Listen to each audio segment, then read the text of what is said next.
प्रिय दर्शकों, जो भी बहनें अपने भाई की दूज करती हैं और जो भाई अपनी बहन से दूज करवाते हैं, उनको आज ये कहानी समय निकालकर पूरी ज़रूर सुननी चाहिए।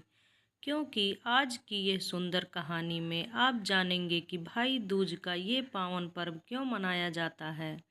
तो आपसे निवेदन है, अपने भाई या बहन के लिए एक बार इस कहानी को बिना स्किप किए पूरा ज़रूर सुने। चलिए शुरू करते हैं।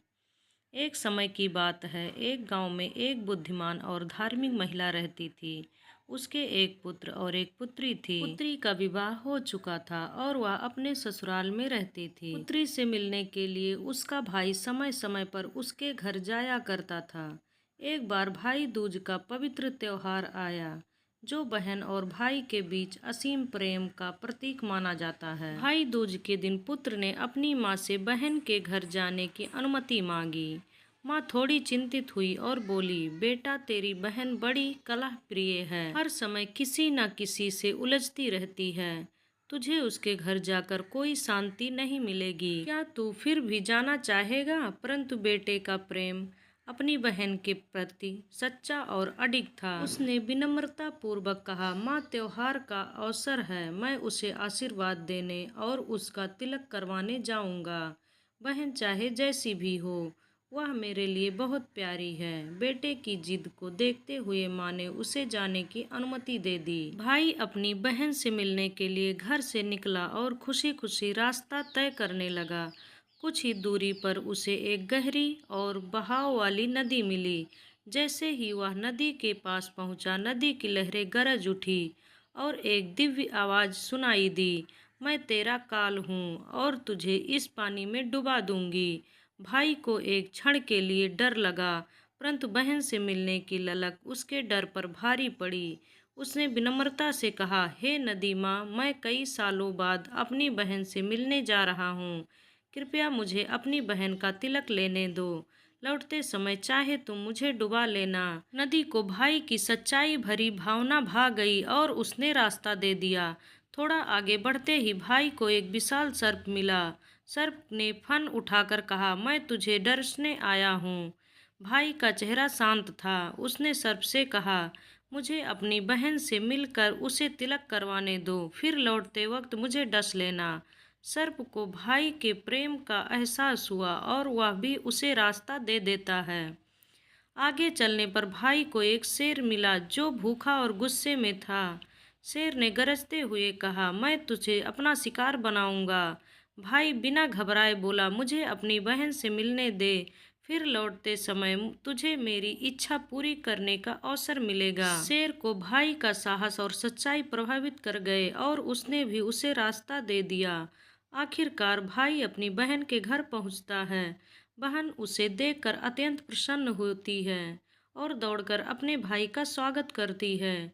भाई की मुराद पूरी होती है। वह अपनी बहन के हाथों से तिलक करवाता है और दोनों एक दूसरे से ढेर सारी बातें करते हैं। बहन उसे प्रसाद में कुछ स्वादिष्ट भोजन परोसने की तैयारी करने लगती है। बहन ने अपनी पड़ोसन से मजाक मजाक में पूछ लिया कि भाई के स्वागत के लिए क्या करना चाहिए, और पड़ोसन ने हंसते हुए कहा, तू तेल का चौक बनाकर भाई को खाना परोसना और चावल को घी में पकाना। बहन ने उसकी बात को गंभीरता से ले लिया और वैसा ही करने लगी। हालांकि तेल का चौक ना सूख पाया और चावल भी पक नहीं सके। भूखा भाई परेशानी में पड़ गया। तब बहन ने उससे समस्या साझा की। भाई ने मुस्कुराते हुए कहा, अरे बहन, तेल का चौक कभी नहीं सूखता और घी के चावल नहीं पकते। तू पानी का चौक बनाकर पानी में ही चावल पका। भाई की सलाह पर अमल करते हुए बहन ने जल्दी से पानी का चौक बनाकर पानी में चावल पकाए और उसे घी और शक्कर में लपेटकर स्वादिष्ट भोजन परोसा। भाई कुछ दिन वहां रुका। जब वापस जाने का समय आया तो बहन ने उसके लिए लड्डू बनाए और प्यार से विदा दी। रास्ते में चलते चलते भाई एक पेड़ के नीचे थक कर बैठ गया और वहीं लड्डू टांग दिए। इसी दौरान बहन ने देखा कि घर में जो लड्डू उसने बच्चों के लिए रखे थे वह हरे रंग के हो गए थे। जब उसने जांच की तो पाया कि चक्की में गेहूं के साथ एक सर्प भी पिस गया था। डरते हुए बहन अपने भाई के पीछे भागी। वह भाई को पाकर गहरी राहत महसूस करती है और उसे बताती है कि लड्डुओं में सर्प का विष है। भाई कहता है कि उसने वो लड्डू खाए नहीं हैं और बहन उन्हें जमीन में गाड़ देती है। अब भाई और बहन घर लौटते हैं। उन्हें रास्ते में शेर, सर्प और नदी फिर से मिलते हैं। बहन ने शेर को मांस, सर्प को दूध और नदी को अपनी ओढ़नी देकर उन्हें संतुष्ट कर दिया, जिससे उन दोनों को सुरक्षित जाने का मार्ग मिल गया। घर लौटने पर बहन ने भाई को गालियां दी, क्योंकि उसने विधाता की बात सुनी थी कि भाई को गालियां देकर ही उसकी रक्षा हो सकती है। अंततः बहन ने भाई की शादी में भी उसकी रक्षा के लिए कई अजीबोगरीब हरकतें की, जैसे फेरे लेने की जिद करना, शादी के रस्मों में उसके साथ रहने की जिद करना और यहाँ तक कि भैया भाभी की शादी की रात को भी उसके पास सोने की इच्छा जाहिर करना।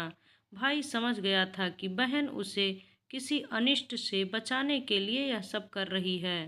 शादी के बाद जब विदाई का समय आया, बहन ने अपनी माँ से कहा कि वह तभी विदा होगी जब सारे मेहमान वापस बुलाए जाएंगे। माँ ने उसकी बात मानी और अंततः बहन ने विदाई ली। इस दिन के बाद भी भाई दूज का पर्व मनाने की परंपरा शुरू हुई, जिसमें हर बहन अपने भाई की लंबी उम्र और सुरक्षा के लिए तिलक करती है और उसकी रक्षा की कामना करती है। दोस्तों, इस धार्मिक कहानी ने हमें सिखाया कि भाई बहन का प्रेम अटूट और निष्कपट होता है। अगर आपको यह कहानी अच्छी लगी तो कृपया इस वीडियो को लाइक करें, एक प्यारा सा कमेंट करें और हमारे चैनल को सब्सक्राइब जरूर करें। धन्यवाद।